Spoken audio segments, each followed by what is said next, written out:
Continuaremos la charla del otro día, la charla del viernes. Estábamos instalados en el paraíso y en la familia de Adán, paraíso y sus días posteriores. Así que hoy hablaremos del nacimiento de Set. Poco se ha contado acerca de lo que sucedió entre Adán y Eva después del fratricidio en el que Caín mató a Abel. Y casi nunca se comenta de manera erudita, como lo han hecho en un libro inolvidable Rafael Patai y Robert Graves. Parece que Adán, temiendo que otro hijo engendrado por él y Eva pudiera compartir el destino de Abel, es decir, ser muerto, se abstuvo de practicar el acto carnal con su esposa durante 130 años. Repito, se abstuvo de practicar, no ya de realizarlo.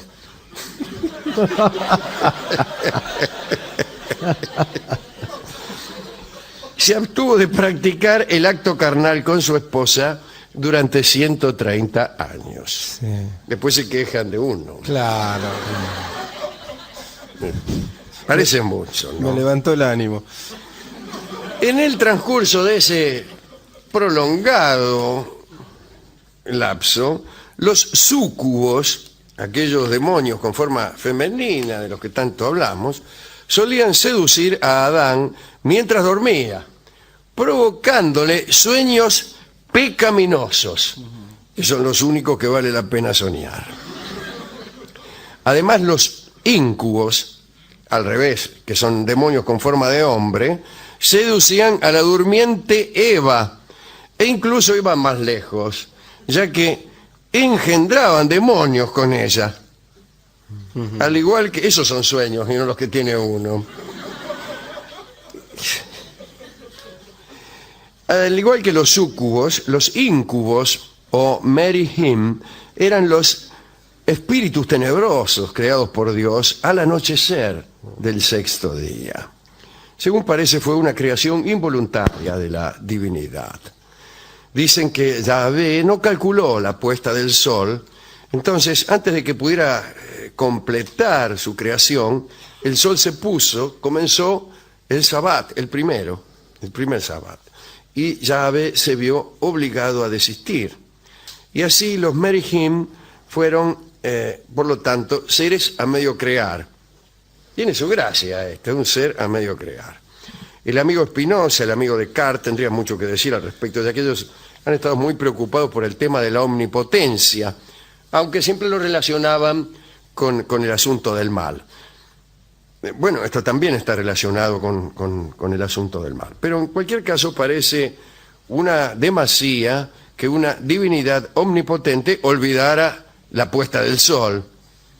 Sin embargo, desde luego, estos no son artículos de fe, sino comentarios acerca de anotaciones eruditas sobre libros que no forman parte del corpus consagrado que suele leerse acerca de estos asuntos. Digo para que no joroben y llamen por teléfono, qué sé yo. Como Yahvé había decidido poblar la tierra con seres humanos y no con demonios, inculcó en el corazón de Adán un deseo ardiente por Eva. No podía tolerar aquella frialdad adánica por su esposa. Entonces Adán debía vencer el dolor del fratricidio, quiero decir, el dolor del crimen que Caín había cometido en la persona de Abel, y debía, por orden divina, comenzar a procrear. Cuando Adán comenzó a sentir nuevas y violentas pasiones por Eva, intentó refrenarlas primero. El primer método que se le ocurrió fue la ausencia. La ausencia es un estupendo método anticonceptivo. Y también un método para dominar pasiones, cuando estas pasiones están referidas no a cualquier objeto, sino a uno determinado. Porque hay gente que tiene pasiones que sirven tanto para un barrido como para un fregado, si me permite la expresión. No, esto es cuando la pasión está destinada a una sola persona, entonces uno se ausenta, o esta persona se ausenta y listo el pollo y pelada la gallina. Pues bien, Adán trató de refrenar aquella pasión, se fue o se puso a gran distancia de Eva, pero el deseo se hizo tan intenso que volvió al lado de Eva y yació junto a ella. Y Eva, tras el tiempo pertinente, dio a luz a Set. Algunos dicen que un ángel de Yahvé ordenó a Adán que yaciera con Eva, pero él se contuvo hasta que se le prometió un hijo llamado Set, que significa consuelo, el cual, qué raro un hijo llamado Consuelo. En general Consuelo es nombre de hija. Pero este hijo iba a aliviar su aflicción por la muerte de Abel. En fin, luego del nacimiento de Set, Adán volvió a la abstinencia. Ya está, dijo. Pero entonces se le presentó Samael, nada menos que el demonio, ¿no? Pero caramba, le estoy dando al micrófono como Salamanca al piano, así que me voy a poner después un poquito más lejos. Claro, está un poquito cerca, no importa. Apareció Samael disfrazado de mujer hermosa, que es el disfraz preferido del demonio. Y dijo que era la hermana de Eva y le pidió que se casara con ella. Era difícil de creer.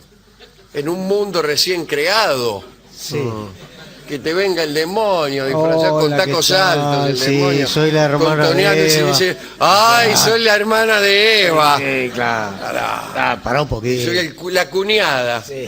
Soy tu cuñada, claro. Bien, y le pidió que se casara con ella. Adán respondió que Eva no tenía hermana, inaugurando un inciso que después sería clásico. Claro.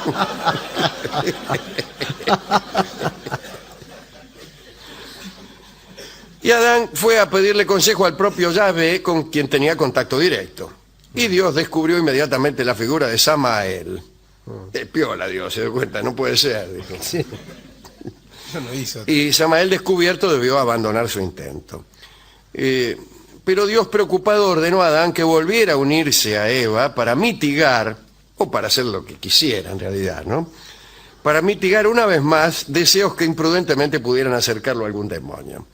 Algunos dicen que Adán mantuvo la abstinencia solo con Eva y que durante los largos años de desencuentros se unía a la famosa Lilith, de quien me habló Bernardo Bor, que está en un lindo correo electrónico que he leído hoy y que después me olvidé de agradecer. Uno de los vástagos secretos de esta relación, es decir, la relación entre Adán y Lilith, fue una rana sabia que enseñaba los lenguajes a los humanos, a los mamíferos y a las aves.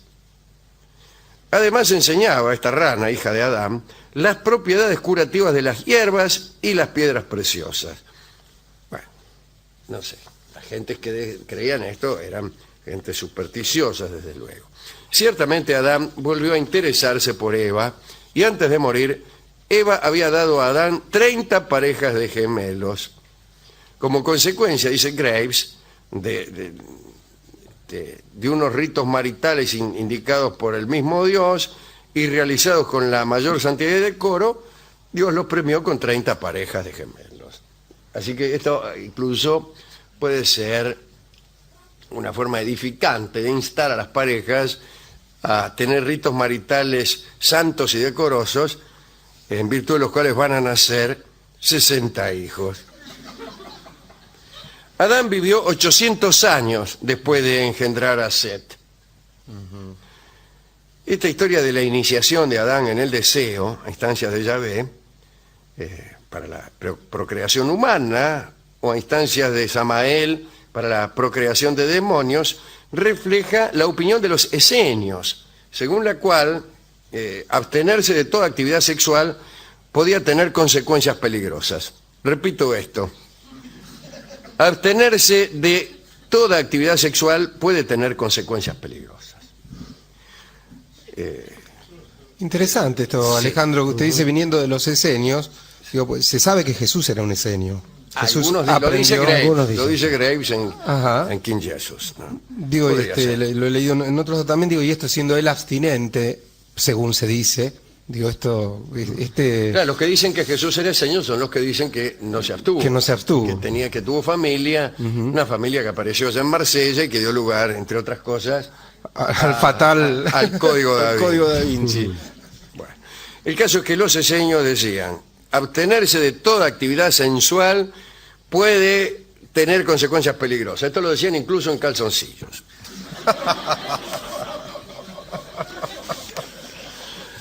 Flavio Josefo, aquel que era ciudadano romano, aquel judío que fue ciudadano romano y que escribió en el siglo I, contó que los eseños practicaban los casamientos de prueba por 3 años. 3 años es mucho probar, ¿no? Sí, ya para prueba es muy largo. Y para prueba... Un poquito largo, sí. Claro, pero pruebita está bien, ¿eh? 6 meses. Hay que ¿no? cantar.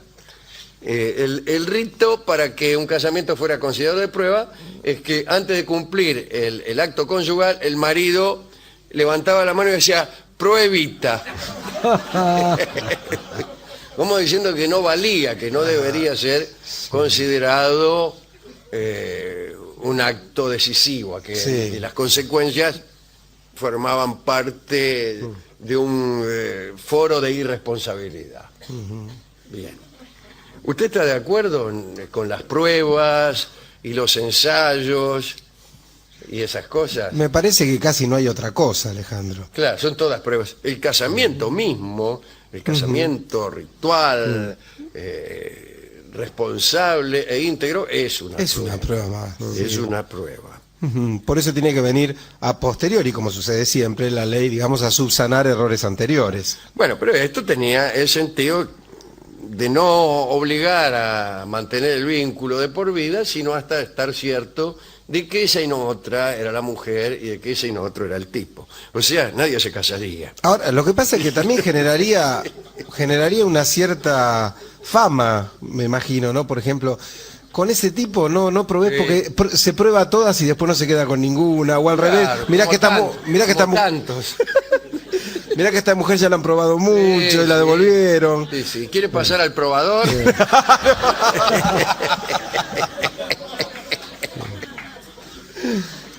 Bueno, durante ese tiempo se aseguraba, bueno, se ejercía el casamiento y todo lo que ustedes sospechan. Flavio Josefo describió a Set como un hombre virtuoso cuyos descendientes vivieron en una paz armoniosa. Cuenta que los descendientes de Set perfeccionaron la astronomía, que sus descubrimientos en ese campo quedaron registrados en 2 pilares, uno de los cuales sobrevivió hasta la época de Josefo y que se llama la Ascensión de Isaías. En esos escritos se situó a Set en el cielo. Una tradición hebrea tardía lo consideró el mismísimo Mesías, ya para no andar con medias tintas. A Set, no a este hermoso hijo. Set se convirtió en el héroe de los llamados setianos gnósticos y también de los maniqueos del siglo III. Mani, el famoso Mani, amigo de este programa, consideraba que Caín y Abel eran hijos de Satanás y Eva, y que Set era el verdadero descendiente de Adán y Eva, que estaba lleno de luz y que era el ser a seguir. En el Génesis, sin embargo, no se le atribuyó a Set ninguna virtud concreta. Último detalle. Para los musulmanes, Set, también tercer hijo de Adán, enterró a sus padres en el monte Abu Jobais, vecino a la Meca. Allí permanecieron sus huesos hasta la época del diluvio, en la que Noé los desenterró y los guardó en el arca para que no se perdieran. Pasado el diluvio, Noé los enterró en Jerusalén. Así que para esta tradición, la famosa cueva de Macpelá no tiene los huesos de Adán, como todos nosotros sabemos. Bueno, estos son los datos que quería dar acerca del tercer hijo de Adán y Eva, muy nombrado en las palabras cruzadas. Ah, cierto. ¿A quién quiere dedicar esta charla, mi querido Rolón? Bueno, al amigo Set, porque era un hombre virtuoso, en medio de esos avatares, una familia que vivía en paz y armonía, tuvo él. Me parece que era demasiado temprano para que fuera el Mesías, ¿no? Sí, O sea, claro. estábamos demasiado cerca de Dios todavía. Venías a salvar la humanidad. Había 5 minutos que tal. Claro, hacía 20 20 días que la habíamos creado. Ya la querés salvar. Claro, por eso. Para Mesías no me da todavía por cuestiones... Claro, no, me lo Mesías imag- tiene que esperar un poco a que la degradación llegue a su punto de caramelo. Claro, que sea alguna Sodoma y Gomorra. Tampoco tarde tiene que venir el Mesías. Por ejemplo, mire, si Riquelme no viene ahora, dentro de 2 fechas, ¿qué va a venir? Sí, claro. ¿A pelear el descenso? Tal cual. Tal cual. O sea, tiene que haber algo que salvar también, ¿no? Está muy bien eso que usted Sí, dice. sí, para un buen Mesías sabe cuándo tiene que venir. Por eso digo, Ni demasiado tarde ni demasiado temprano. hay un momento justo, Claro. exactamente.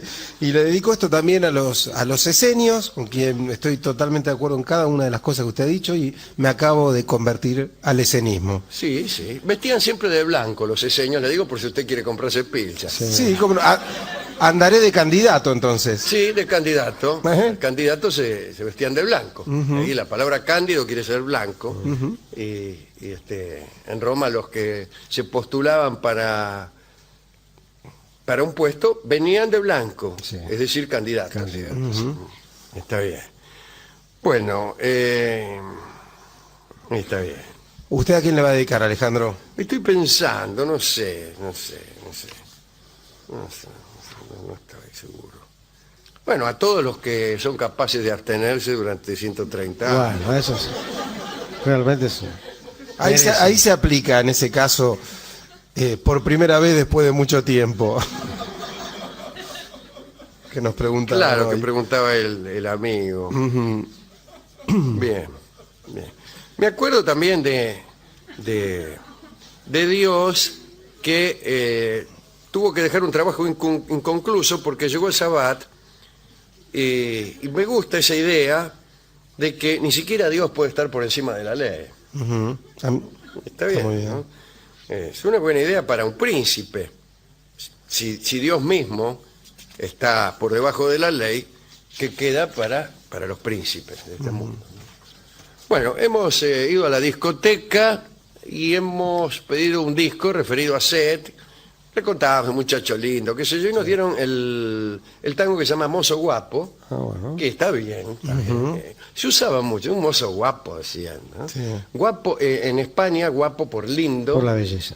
A nosotros nos parece un poco extraño. Sí, por camorrero. Sí, sí, guapo, claro, ¿no? parece que guapo es pesado, ¿no? Sí, pesado. Es muy guapo, dicen. Y uno tiene miedo que lo faje. Mozo Guapo en la interpretación de nuestro guitarrista de cabecera, el querido Juanjo Domínguez. Adelante.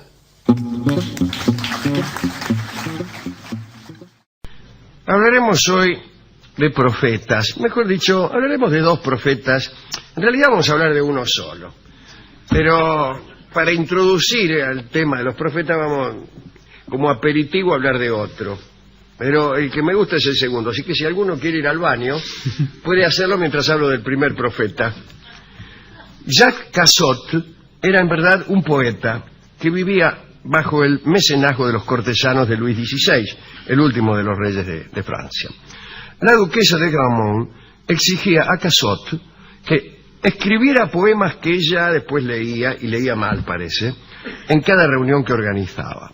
Dice el cronista que los invitados no tenían más remedio que escucharla, porque en muy pocos lugares podían encontrar vino y manjares tan exquisitos como en casa de la duquesa. Cassot iba a las reuniones y todos los consideraban un hombre excéntrico. Él decía que buscaba inspiración poética en el susurro del agua en fuentes y arroyos, y que su musa era una musa acuática. Cuando alguien perturbaba las corrientes o se arrojaba al agua, Cassot se enfurecía y perseguía a la persona en cuestión para golpearla. Se quejaba también de los pescadores y bañistas por interrumpirle su comunicación con la musa. Se pensaba además que Cassot, de ese modo, no solo encontraba inspiración poética, sino que le eran reveladas ciertas profecías. Una noche, en una reunión de salón, el ministro y confidente de Luis XVI, Guillaume de Malherbe, dijo: quiero brindar, medio curdela el ministro, Quiero brindar por el día en que la razón logre triunfar entre los hombres, a pesar de que yo no estaré aún con vida para verlo, dijo. Y bueno, estas palabras provocaron algunas risas entre los asistentes, pero Casot no rió. Se acercó al ministro y le dijo que no se preocupara, porque varias personas de las presentes allí no vivirían más de 6 años y lo acompañarían en su ignorancia. Todos lo miraron sorprendidos, creyéndolo loco. En ese momento Casot miró a la duquesa de Condorcet y le dijo: señora, cuando llegue su fin, usted tomará un veneno para burlar al verdugo. Después Casot miró a Sebastián de Chamfort y le informó que se cortaría 22 veces las muñecas para no ser ejecutado, pero que no podría impedirlo. También se dirigió al astrónomo Jean Belly y le dijo que sería decapitado. El ministro Malherbe, arrepentido por haber dicho aquella frase acerca de la razón, disimuló un poco su borrachera y preguntó con gravedad a Casot si alguno más de los presentes iba a padecer tan espantoso fin. Casot dijo que ninguno moriría así, pero agregó que Luis XVI y María Antonieta iban a morir en el cadalso. Un tal Jean Delarpe tomó nota de lo señalado y dijo que mandaría a Casot a la cárcel si alguna de sus profecías no se cumplía. Le dijo: mire que yo acá anoté todo, y si alguna de sus profecías no se cumplen, etc. Delarpe adujo que aquellos vaticinios impunes habían perturbado a las personas que ahora pensaban en su muerte. Tras esta intervención de Delarpe, la duquesa de Gramont acusó a Casot de mostrarse poco galante con los invitados.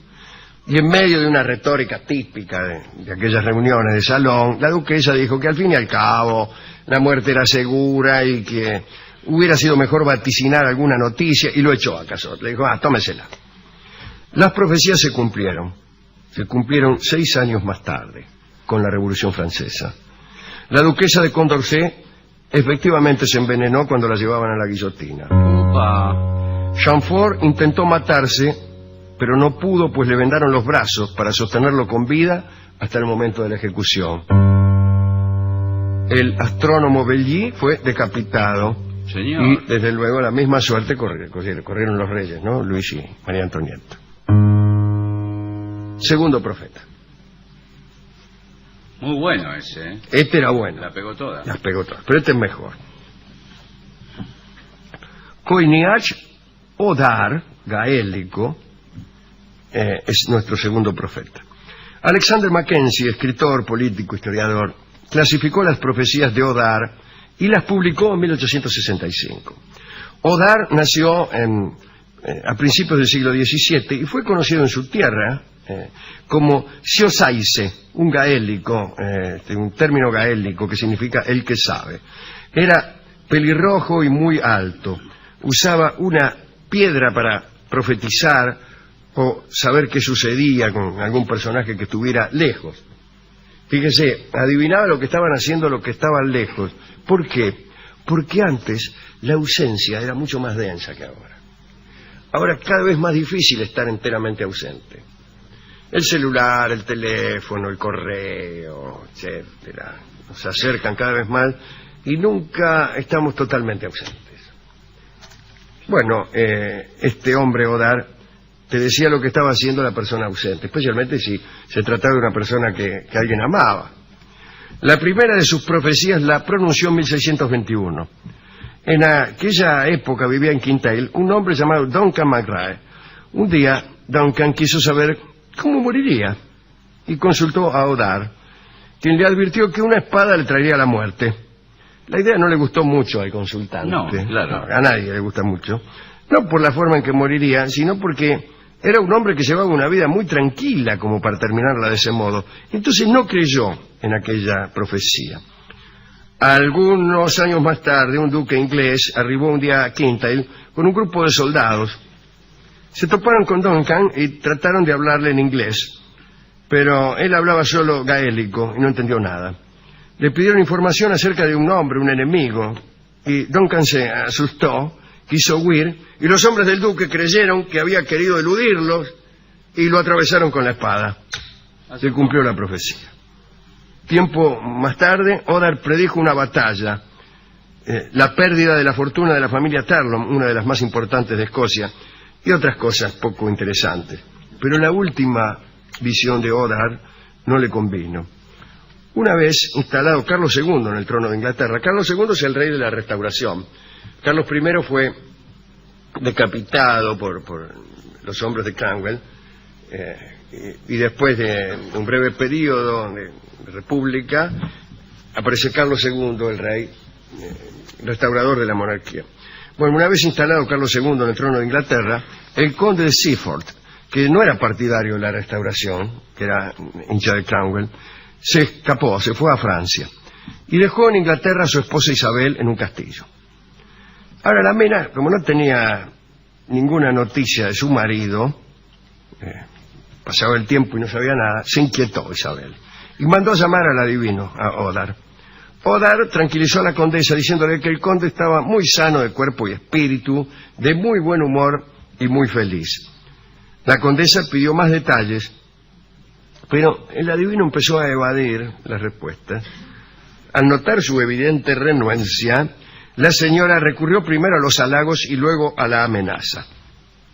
Entonces Oddar se asustó y dijo: Condesa, debido a vuestra obstinación en averiguar a toda costa lo que solo os hará infeliz, hablaré.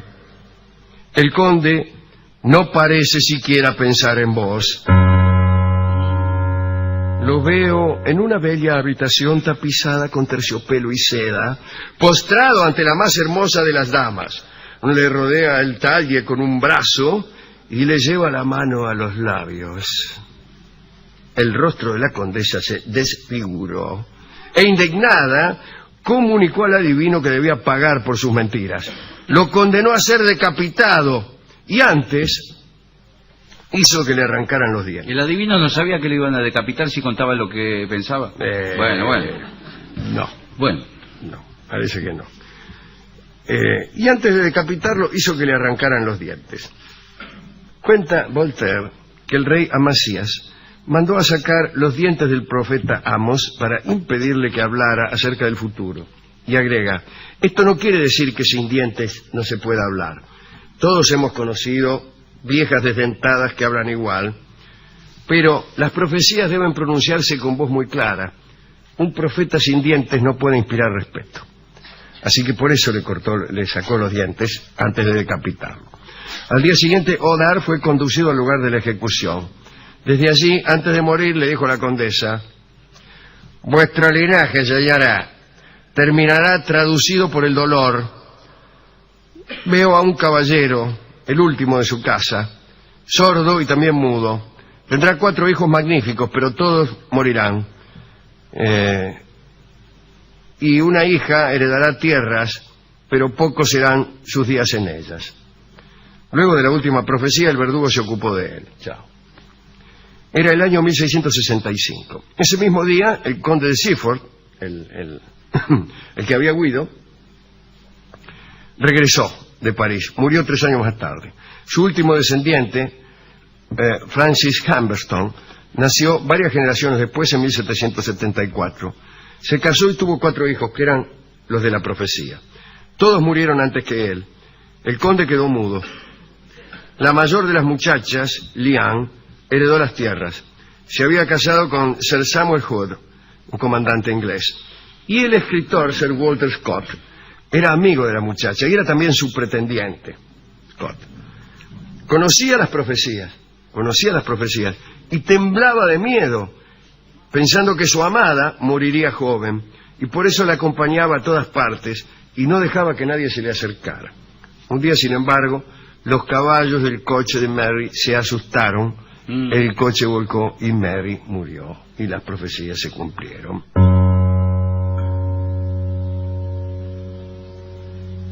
Así que dedicamos a nuestros 2 profetas esta charla, a Casot, que era poeta, y a Oddar, que no quiso ser indiscreto, pero fue obligado. El tipo no le quería decir a la Mena que el marido estaba agachado delante de la más bella de las muchachas. Pero se lo dijo. ¿Usted qué hubiera hecho? No, pero él prácticamente lo obligó la mina. Sí, a lo decirlo. amenazó. Yo no le hubiera dicho nada igual.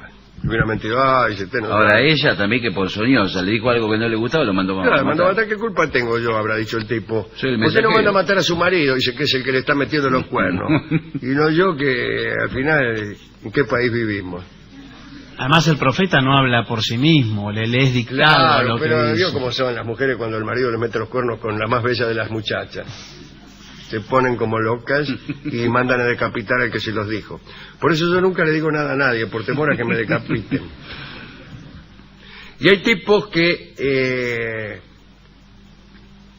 son batidores y le cuentan cosas a la mujer que pretenden para hacerlas pelear con el novio o algo. Por ejemplo, qué a un tipo sucio le es. gusta una mina y entonces le empieza a hablar cosas del novio. Si tu novio lo vio el otro día en un tugurio de Villa Crespo con unas minas. Con Una la más bella de las rata. mujeres. Una rata. Claro. ¿Funciona? Yo, mira, no le doy bolilla al tipo. ¿Y pero cómo Dice, sabe? yo te iba a dar bolilla, iba a engañar a mi novio contigo. Pero ahora por Batintín, nada.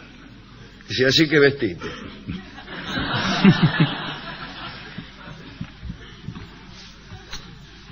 Lo mejor es hablarle muy bien del novio a la mujer que uno quiere seducir. No, tampoco tanto, Muy señor. bien, hay que hablarle, hágame caso. Pero no es al revés. No, Es una señor. táctica al revés. Sí, lo que- mire, tengo problemas con mi novio, porque qué sé yo. Oh, pero bueno, pobre lo hará. Debe ser verdad lo que te dijo. Efectivamente habrá ido a ver, ¿Cómo puede habrá ido a funcionar ver a eso? Banfield el sábado a las 4 de la mañana. Y ella dice, bueno... Pero eso con un interés. interés, dice usted, subterráneo, ¿Cómo? con un interés suyo. No, solo por nobleza. Mm, Hay que hacerlo solo por nobleza. ¿Y funciona? No, no funciona, pero usted se queda de lo más contento con usted mismo. Ya que no se puede levantar una mina, por lo menos... Tampoco hundió al otro. Claro. está bien, le habla a todas muy bien de sus parejas y sus No, novios. no, me parece extraordinario. Qué suerte que estás con un tipo como ese. Sí, total, la mina si le tienen que dar bolilla le va a dar igual. Y si no le tiene que dar, no le va a dar igual. Así que, ¿qué gana usted diciendo, no, pues el tipo no te conviene? No le diga nunca eso. La mina va a decir, uy, este tarado quiere que yo me pelee con mi novia. Además, por ahí la mina le va a dar la razón, porque está enojada con el novio. Pero después se le pasa el enojo y el que le gusta es el novio, no usted. Quédese tranquilo, no haga nada. No se convierta ¿Cómo? en un Pero miserable. ¿cómo no haga No haga nada? nada. ¿Para qué se va a convertir en un miserable si igual no le va a dar bolilla a la mina? O si igual sí le va a dar bolilla. ¿Le va a dar o no le va a dar si quiere darle? ¿Pero cómo? Y uno no importa puede que usted le diga, influir en no, nada. cambiate de novio porque tu novio vive lejos y yo vivo acá a 2 cuadras. No le diga eso. No le diga nada. Si la mina realmente gusta de usted, en algún punto se va a entender con usted. Algo va a suceder, alguito. Una vez que sucedió alguito, usted se encarga de lo demás. ¿Sabés tu novio dónde lo vi, no? Ahí le dice. Ahí por ahí le dice. O no le dice, total, que le importa, mejor. El tipo anda de novio y usted no tiene que andar pagándole copetines. Bueno, pero le hemos contado estas cosas al discotecario. Que es medio batidor, ojo, ¿eh? El discotecario es un alcahuete, se pasa mirando lo que hacen las minas o los novios de las minas que le gustan a él, después va y se lo cuenta, che, ¿sabés lo que vi? ¿Sabés lo que me enteré? Sí, ¿sabés dónde estaba? Tal cosa. Después le cuento a algunos que sí hacen eso, Guile. Esto aparte del programa. Permiso, le digo permiso a todo el público, los oyentes, la audiencia, gente de Radio El Espectador de Montevideo, del interior del país, voy a hablar con mi compañero. ¿Quién lo hace? Conozco a algunos tipos que lo hacen. Después te digo quién. Me está cargando. Punto. Continuamos con esta transmisión. Estamos muy contentos de estar con todos ustedes, amigas y amigos.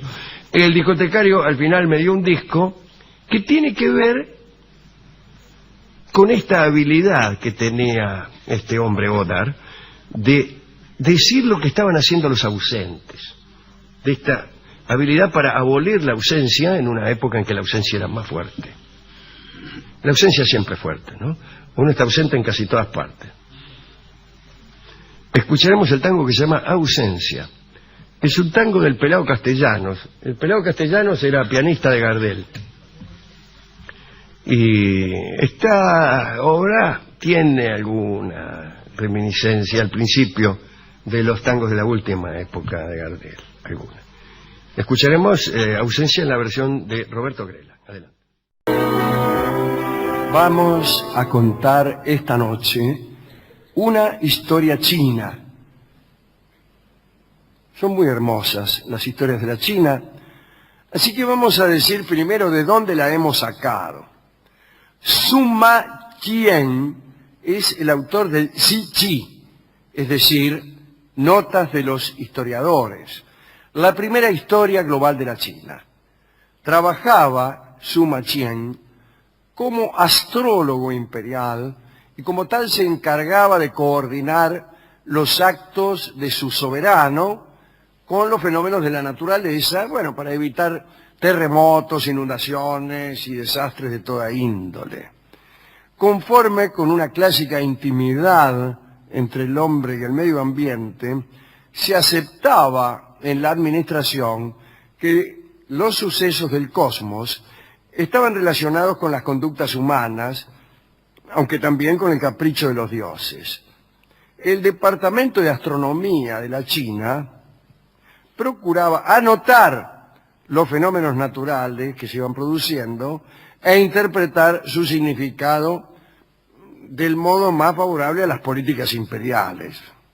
También se encargaba aquel departamento de la regulación del calendario, cuya aceptación era símbolo de sumisión por parte de los súbditos. Todas estas actividades eran secretos de Estado y la difusión de sus pormenores estaba absolutamente prohibida. Sima Qian heredó el cargo de su padre, Sima Tang. El Shi Qi fue escrito en forma privada, es decir, más allá de las obligaciones oficiales, y contiene opiniones heterodoxas que están fuera del riguroso protocolo imperial. Allá por el año 99 a.C., el emperador Han Wuti leyó un memorial de Sima Qian acerca de las guerras nómades y le pareció un poco crítico. Consultó entonces a sus secretarios y algunos de ellos, que eran enemigos del historiador, convencieron al emperador de la mala fe de Sima Qian. Se le hizo un breve juicio y entonces debió elegir entre pagar una fuerte multa a la tesorería o ser castrado. Y Sima Qian resolvió evitar el empobrecimiento de su familia y eligió la castración. Bueno, este historiador, Sima Qian, escribió lo que vamos a contar ahora. Todo sucedió allá por el 225 a.C.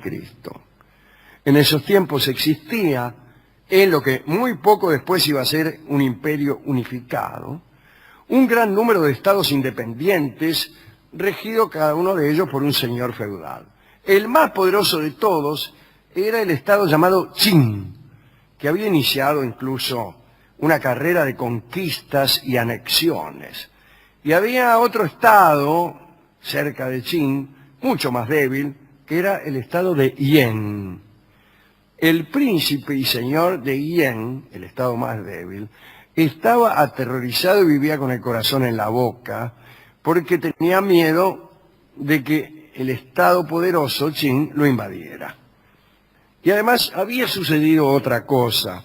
Un general del estado Qin, el poderoso, cayó en desgracia y se escapó, y se plantó como fugitivo a Yen. Allí se lo recibió y se le dio refugio. Pero todos dijeron, ajá, cuando se enteren de que este general traidor y fugitivo ha venido a buscar refugio entre nosotros, los Qin se van a enojar y nos van a invadir más rápido que ligero. Así que el señor de Yen, el príncipe, estaba aterrorizado. Algunos consejeros rogaron que expulsara redondamente a Fang Yu, que así se llamaba el general traidor. Pero el príncipe de Yen rechazó la propuesta y decidió mantener a Fang Yu en su corte, porque los chinos tenían un gran respeto por la hospitalidad. Los consejeros hicieron otra propuesta para evitar la invasión. recomendaron que el príncipe consultara a un sabio. En China, cada vez que había un problema, consultaban a un sabio, no como aquí. El sabio se llamaba Tian Quan, y el jefe Yen citó a Tian Quan, el sabio, y le pidió que pensara en qué forma podría lograrse que el Estado Qin dejara de ser una amenaza. Cuando estaba por terminar la entrevista, el príncipe le dijo al sabio, bueno, mire, eso sí, le voy a pedir una cosa, no vaya a decir nada de lo que hemos conversado. Y el sabio Tian Quan se ofendió. ¿Por qué? Aquella solicitud era también un gesto de desconfianza. Entonces llegó a su casa y llamó a otro sabio amigo, porque los sabios son amigos entre sí. Este sabio se llamaba Chin Ko y le dijo, mirá, dice, acá el señor de Yen me ha pedido que no divulgara unos asuntos de Estado que me ha confiado. Esto quiere decir que duda de mí. De modo que te voy a pedir un favor. Anda hasta lo del príncipe y decirle que no se preocupe porque yo no voy a contar nada, porque he muerto. Y acto continuo se cortó la garganta y cayó redondo ahí. El segundo sabio, Chin Ko, fue a ver al príncipe, el señor de Yen, y le dijo, mira, el sabio que habló con usted hace un rato, Tian Quan, manda a decir que no va a contar nada de lo que usted dijo, más que nada porque está muerto. Entonces el príncipe lamentó mucho lo que había pasado con Tian Quan y pensó en tratar el asunto con este segundo sabio, que era Chin Ko. Y le dijo, mire, se me ocurrió, ¿no? Como somos un Estado mucho menos poderoso, la única manera que tenemos de detenerlos es matando a su príncipe. Tenemos que mandar a alguien que pueda acceder a la presencia del príncipe Qin y que lo asesine. Necesitamos a alguien de mucha confianza, le dijo mientras enarcaba las cejas. Y Chin Ko, el sabio, se dio cuenta de que en realidad no le estaban pidiendo consejos, sino le estaban pidiendo que fuera a matar al príncipe de los Qin. Y también supo que no podía decir que no. Entonces dijo que sí. El príncipe de Yen lo llenó de privilegios. Ah, dice, qué suerte que usted nos va a salvar. Lo hizo alto dignatario y le permitió el acceso al amor de una de sus concubinas a elegir. Le dijo, mire, le voy a nombrar ministro, embajador, le voy a dar cartas de recomendación, y además, dice, ¿ven las concubinas esas que están allá? Bueno, métale nomás, dígale que va de parte mía. Chin Ko, como se ha dicho, era un sabio, un erudito lector, exquisito cantor, un poco diestro en el manejo de las armas, pero por sobre todo le gustaban las mujeres. Era un sabio. Y aunque era consciente del riesgo que había aceptado asumir, o sea, de cometer el crimen que se le pedía, ya a disfrutar las mujeres del harén del príncipe lo alentó muchísimo. Dice, más sí, yo lo mato. Unos días más tarde se enteró de que el príncipe de Qin, el del Estado poderoso, había ofrecido una recompensa enorme por la captura de aquel general Fan Yu, el que se había refugiado en la corte de Yen. Parece que si uno le llevaba la cabeza del general fugitivo, el príncipe Qin lo iba a colmar de riquezas. Pero además, junto con la cabeza, parece que había que llevar un mapa del estado de Yen para facilitar las invasiones posteriores. Entonces Chin Ko le dijo al príncipe Yen, al del estado menos poderoso, dice, ¿por qué no le cortamos la cabeza a este tipo? Voy con la cabeza a lo del jefe Qin, le muestro la cabeza, saco un cuchillo debajo del poncho y lo mato. Un plan digno de un sabio. Pero el príncipe otra vez se negó a entregar a Fan Yu porque las leyes de hospitalidad eran sagradas para él. Entonces Chin Ko el sabio dijo, a mí qué me importa. Dice, yo voy a hacer mi propio plan y no le voy a decir nada al príncipe. Y fue y lo mató. A Fan Yu, ¿no? Al general fugitivo, lo mató. Le cortó la cabeza y después hizo ver como que era otro. Dice, habrá sido otro, dijo. Bueno, se hizo el gil. Y entonces le dijo al príncipe Yen, dice, escúcheme, ya que lo mataron, ¿Qué ganamos? Dice, deme la cabeza y listo. Más sí, dijo el jefe Yen, que pertenecía a la escuela del masismo. Así que una expresión es muy famosa en China, más sí, que traducido quiere decir haz lo que quieras. Muy bien, este sabio, Chinko, tomó la cabeza y se dirigió a la capital del estado poderoso, Qin. Escondió un cuchillo, se enteró de cómo eran las reglas para ser recibido, pidió audiencia, dijo que traía algo, una gran burocracia. Se hizo acompañar incluso por algunos oficiales, bueno, lo que sea. El caso es que Chinko llegó, le concedieron una audiencia, Chinko se acercó al trono, le mostró al príncipe poderoso la cabeza del general fugitivo, y luego cuando vio que el jefe se ponía contento, ¡ay, qué suerte!, sacó también un mapa. Dice, aquí de Yapa le traigo un mapa del estado que usted quiere invadir, para que no ande preguntando dónde queda. El otro muy contento, qué sé yo, gracias, sí lo hace, no sé qué. Y de repente el sabio Chinko sacó el cuchillo bajo el poncho, lo agarró al príncipe del pescuezo y ya le iba a encajar una puñalada, pero el príncipe Qin se soltó y salió corriendo. Entonces, bueno, se quedó sin ensartarlo el sabio. Llegó la guardia, lo arrestaron. El príncipe Qin poderoso lo hizo desarmar y con el mismo cuchillo que había tratado de usar el sabio, lo atravesó 8 veces, ni una menos. Me han dicho que 8 quiere decir muchas en chino.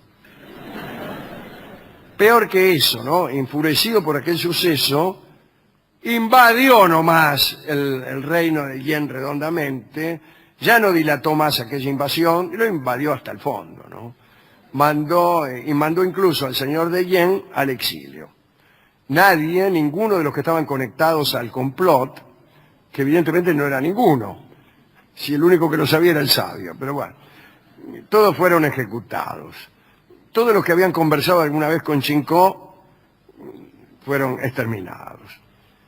Y la toma de Yen fue un avance más que vino a confirmar lo que iba a ser después la China unificada.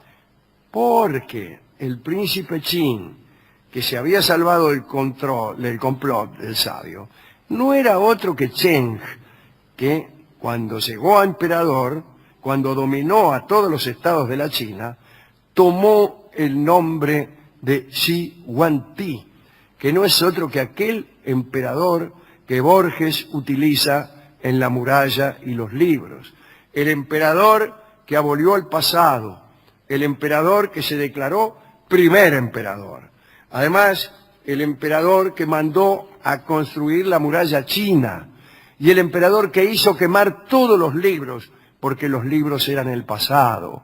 El emperador que también dormía cada noche en una habitación distinta de un palacio que tenía tantas habitaciones como días tenía el año, para evitar que la muerte lo encontrase. El número de aquellas habitaciones era 365, más una prefabricada para los años bisiestos.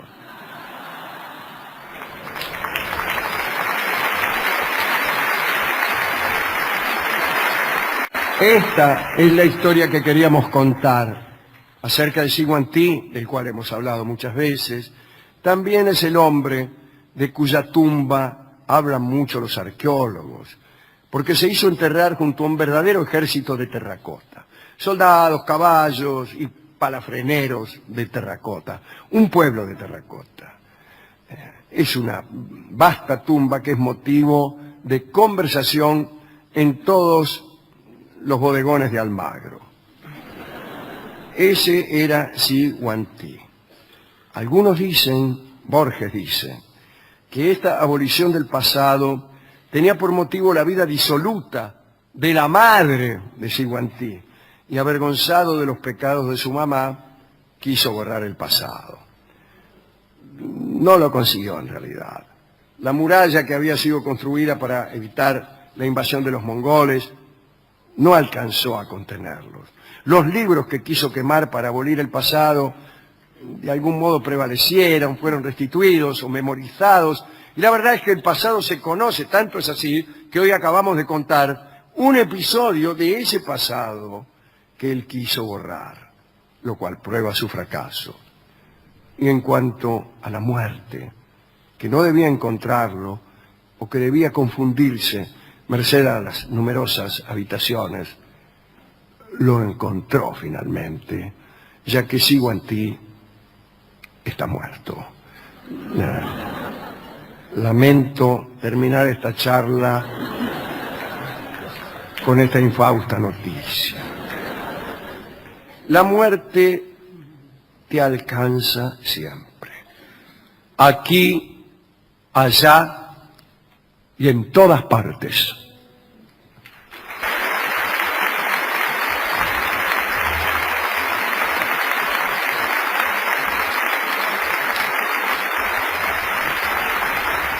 Es el trío sin nombre.